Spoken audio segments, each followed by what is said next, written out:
মুষলধারে বৃষ্টি নেমেছে, তার সাথে ঘন ঘন বজ্রপাতের শব্দ।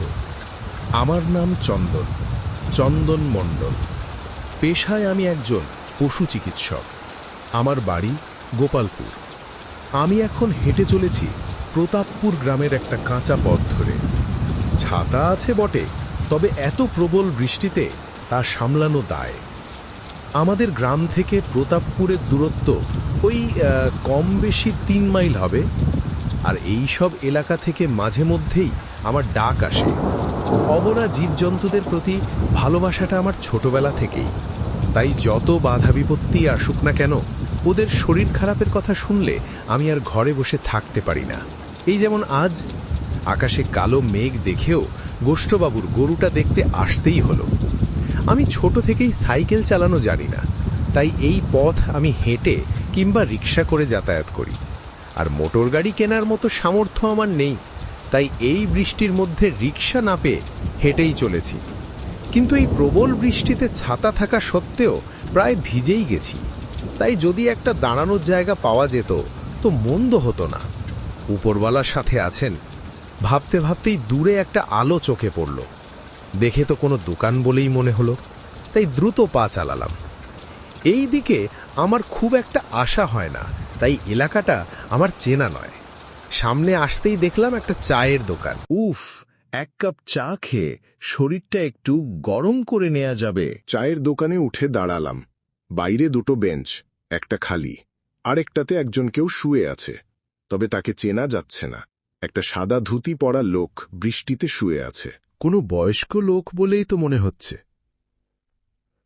যাগে, ও যা পারে হোক, আমার এখন 1 কাপ চা খেয়ে শরীরটা চাঙ্গা করতে হবে। ভেতরে ঢুকলাম। ভেতরে 3 জন লোক বসে। 2 জন আমার মতোই যুবক আর একজন মধ্যবয়সী ভদ্রলোক। দেখি চাওয়ালাও তাদের সাথে বসে গল্প জুড়েছে। দাদা, 1 কাপ চা করে দিন তো, একেবারে গরম। একেবারে হাতে গরম। দেখছেন তো, কেলি আছে বসানো। আজ শুধু গরম গরম চা। হ্যাঁ বাবু, বসুন বসুন, দিচ্ছি। আমি বসে পড়লাম। ভেতরটা অনেকটাই গরম। তা মশাইয়ের কোথা থেকে আসা হচ্ছে? দেখে তো এ গ্রামের কেউ বলে মনে হচ্ছে না। হ্যাঁ, আমার বাড়ি গোপালপুর। আমি একজন পশু চিকিৎসক। মশাই তো ভালোই ভিজে গেছেন। নেন, গরম গরম চায়ে চুমুক দেন। দেখলাম ইতিমধ্যে চাওয়ালা চা দিয়েছে। শুধু আমার একার না, সবার জন্যই। আজ যত খুশি চা খান, কোনো দাম দিতে হবে না। তাই নাকি? তা বললে হয় কি করে? তোমার তো ক্ষতি হয়ে যাবে। আরে না না, আপনারা যতক্ষণ না বৃষ্টি থামে এখানে থাকলেই হবে। বাহ, বেশ ভালোই মানুষ তো আপনি। আপনার মন তো অনেক বড়। আরে বড় ছোটর কিচ্ছু নেই। আসলে বাবু, ওর বৃষ্টিতে খুব ভয় করে, তাই আমরা থাকলে একটু সাহস হয় আর কি। ওহো, কেন? তুমি কি এখানেই থাকো নাকি রাতে? আসলে 1 বছর হলো ওর বউটা মারা গেছে, মেয়েরও বিয়ে হয়ে গেছে, তাই ও একা। তাই ঝড় বৃষ্টি হলে ও আর বাড়ি যায় না। ওর খুব ভূতের ভয়। ঠিক আছে, ঝড় বৃষ্টি না থামা পর্যন্ত আমিও এখানেই থাকব। তুমি একা কেন? আমরাও তো আছি। সবাই আছি। হয়েছে, চলো খুড়ো, এবার শুরু করো তোমার ভূতের গল্প। আরে, ও গল্প তো ওখানেই শেষ, আর কিছু নেই। ও, বুঝলাম এই বৃষ্টির রাতে এদের তাহলে এতক্ষণ ধরে ভূতের গল্পই হচ্ছিল। এই ভানু, আর আর ভূতের গল্প না, এবার অন্য গল্প কর। এই রে, দেখো খুড়ো, কি অবস্থা। আরে ভূত প্রেত বলে কিছু হয় না। আমি যা বললাম সবই বানানো গল্প, ছোটবেলায় দাদুর কাছে শোনা। আচ্ছা, ইনি যখন ভূতে এত ভয় পায়, ওসব বাদ দিন না। তা মশাই, আপনিও ভূতে বিশ্বাস করেন নাকি? ভূতে ভয়? কথাটা শুনে আমি একদম স্তব্ধ হয়ে গেলাম। আমার সারা শরীর ঠান্ডা হয়ে যেতে লাগল। মনে পড়ে যেতে লাগল 3 বছর আগের এমনই একটা বৃষ্টির রাত। কি হলো মশাই? আরে, কোথায় হারিয়ে দিলেন? ভয় পেয়েছেন? হে মশাই, ভূতে ভয় পেয়েছেন? হ্যাঁ, আমি ভূতে বিশ্বাস করি।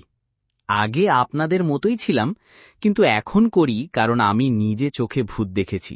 বলুন না, বলুন। আচ্ছা আচ্ছা, আচ্ছা বলছি, তার আগে 1 কাপ চা হলে মন্দ হতো না। হ্যাঁ, কেন নয়, নিশ্চয়ই হবে, আবারও হবে। আজ থেকে প্রায় 3 বছর আগের কথা। আমি আগেই বলেছি, আমি একজন পশু চিকিৎসক। রাতে বিরেতে আমার মাঝে মধ্যেই ডাক আসে। একদিন হলো কি, সন্ধ্যায় ডাক আসলো, একটা গরুর বাছুর হবে। সেদিন আকাশের অবস্থা মোটেই ভালো ছিল না, কিন্তু আমার কর্তব্য আমাকে আসতে বাধ্য করল। আসুন, আসুন, আসুন বাবু, আসুন। আপনি যে আমাদের ডাকে আসলেন, খুবই উপকৃত হলাম বাবু। আসুন, আসুন, ভেতরে আসুন। ঠিক আছে, ঠিক আছে, এটা আমার কর্তব্য। চলুন, গোয়ালে চলুন। হ্যাঁ, আসুন আসুন। কাজ শেষ করতে অনেকটাই রাত হল, প্রায় রাত 10টা। ঘণ্টা 2 ধরে অক্লান্ত পরিশ্রমের পর ফুচকে বাছুরটার মুখ দেখেই সব ক্লান্তি দূরে। কিন্তু কখন যে বাইরে বৃষ্টি নেমেছে তা খেয়াল করিনি। বলছি, ঝড় বৃষ্টি মনে হয় এখন থামবে না। আপনি চাইলে রাতটা আমার বাড়িতে থাকতে পারেন। না না, ও এক্ষুনি থেমে যাবে। থামলে রওনা দেব। চলুন তাহলে, ঘরে বসবেন আর কিছু খাওয়া দাওয়া করবেন। নাত তখন একটা। ঝড় থেমে গেছে, বৃষ্টি গুঁড়ি গুঁড়ি পড়ছে বটে, তবে সে খুবই হালকা। গৃহস্থের বাড়ি থেকে বিদায় নিলাম। এখন এতটা পথ আমাকে হেঁটেই পৌঁছতে হবে। বাইরে ঠান্ডা বাতাস বইছে, তার সাথে ঝিরঝিরে বৃষ্টি। মাথায় ছাতা আর হাতে আলো নিয়ে এগিয়ে চলেছি। রাস্তার ওপর মাঝে মধ্যেই বড় বড় গাছ ভেঙে পড়ে আছে, তাহলে ঝড়টা বেশ ভালোই হয়েছে বোঝা যাচ্ছে। চিন্তা হতে লাগলো আমার বাড়ির পাশের তাল গাছটা নিয়ে, যদি ভেঙে আমার বাড়ির ওপরেই পড়ে। এইসব 7-5 ভেবে আমি হাঁটার গতি আরও বাড়ালাম। একদম ফাঁকা রাস্তা, কেউ কোথাও নেই, শুধু শোনা যাচ্ছে ব্যাঙের ডাক। ভূতের ভয় আমার কোনো কালেই ছিল না, তাই সেই ভয়টা মনে বাসা বাঁধেনি। নিজে চোখে না দেখে কোনো কিছু আমি বিশ্বাস করি না। অনেকটা হেঁটে চলে এসেছি, হঠাৎ টর্চের আলোয় দেখতে পেলাম দূরে কেউ একজন হেঁটে চলেছে। সেটাকে অন্ধকারে একটা আবছা ধূসর রঙের ছায়া বলে মনে হচ্ছে। মানুষ না গরু তা ঠিক বোঝা যাচ্ছে না। কারো গরু এই ঝড় বৃষ্টিতে গোয়াল থেকে বেরিয়ে এলো নাকি, না কোনো মানুষ ঝড় থামতেই জ্বালানির জন্য ডালপালা কোড়াচ্ছে। গ্রামাঞ্চলে এইসব হয়, কিন্তু যদি তা না হয়, এইটা ভাবতেই আমার সারা শরীর এই ঠান্ডার মধ্যেও ঘেমে উঠল। আমি হাঁটা থামালাম না। আমিও চলেছি আর সেও চলেছে। ভাবলাম একবার ডেকে দেখব, না, তার আর সাহস হল না। তবে এত ভয়ের মধ্যেও মনের কৌতূহলটা বেড়েই চলেছে। হাঁটার গতি আমি আরও দ্রুত করলাম, কিন্তু সামনে আসতেই বুঝতে পারলাম এটা গরুও না আর ভূতও না, একটা মানুষ, পরনে সাদা ধুতি। একটু সামনে এগিয়ে আমি প্রশ্ন করলাম, কে আপনি? এই দুর্যোগের রাতে বাইরে কি করছেন? দেখলাম লোকটি থমকে দাঁড়ালো। বৃদ্ধ বলল, বাবু, আমার মানিকটা হঠাৎ করে ঝড় বৃষ্টিতে ঘর থেকে বেরিয়ে আসে। অন্ধকারে আমি একটু কম দেখি, তাই কতক্ষণ ধরে খুঁজে বেড়াচ্ছি, এই কোথায় যে গেল। আমি বললাম, আচ্ছা চলো, আমার কাছে আলো আছে, একটু খুঁজে দেখব। দুজনে হাঁটা শুরু করলাম। আচ্ছা, মানিকটা কে? তোমার ছেলে? না না, ছেলের থেকেও ও প্রিয় একজন। বাহ বাহ, তাই নাকি? ছেলের থেকেও প্রিয়? ছেলেটা তো বিয়ে করে পুরো বাপ মাকে ফেলে রেখে চলে গেল, কিন্তু ও আমার সাথেই 6 বছর ধরে আছে। ওহ, তাহলে কে সে? ওই তো আমার মানিক ডাকছে। চলুন, তাড়াতাড়ি চলুন। মানিক ডাকছে? কি সব যাতা বলছে এই লোকটা। তবু কিছু 7-5 না ভেবে এগিয়ে গেলাম লোকটার সাথে। কিছুক্ষণ পর যাওয়ার পর দেখলাম একটা মস্ত বড় গাছ ভেঙে পড়েছে একটা চালা ঘরের ওপর। ঘরটা পুরো দুমড়ে মুচড়ে গেছে, আর তার ভেতর থেকে ভেসে আসছে একটা ছাগলের ডাক। মনে হয় ওই ঘরের মধ্যেই চাপা পড়েছে। সামনে গিয়ে দেখলাম ঘর নয়, একটা চায়ের দোকান। তার বোর্ডটা খুলে সামনে পড়ে আছে, শম্ভুর চায়ের দোকান। মনে হয় ঝড় বৃষ্টিতে এখানে দাঁড়িয়ে আশ্রয় নিয়েছিল, আর তখনই গাছটা ভেঙে পড়ে যায়। মনে হয় তাই। দাঁড়ান, আমি ওকে সাবধানে বের করছি। ডাকটা লক্ষ্য করে একটু এগিয়ে গিয়ে দেখি সামনের একটা বস্তার পাশে অর্ধেক চাপা হয়ে পড়ে আছে ওই বৃদ্ধ লোকটির মানিক। ওপরে একটা বাঁশও চাপা। আমি তাড়াতাড়ি বাঁশ আর বস্তাটাকে সরিয়ে মানিককে বের করলাম। তাকে বাইরে ছেড়েই সে ম্যা ম্যা করতে করতে ছুটে পালিয়ে গেল। আমি আলো নিয়ে এদিক ওদিক একটু দেখতে লাগলাম। হঠাৎ আমার আলোটা থমকে গেল। দেখলাম সেই বৃদ্ধ লোকটি চাপা পড়ে আছে, চারিদিকে রক্ত।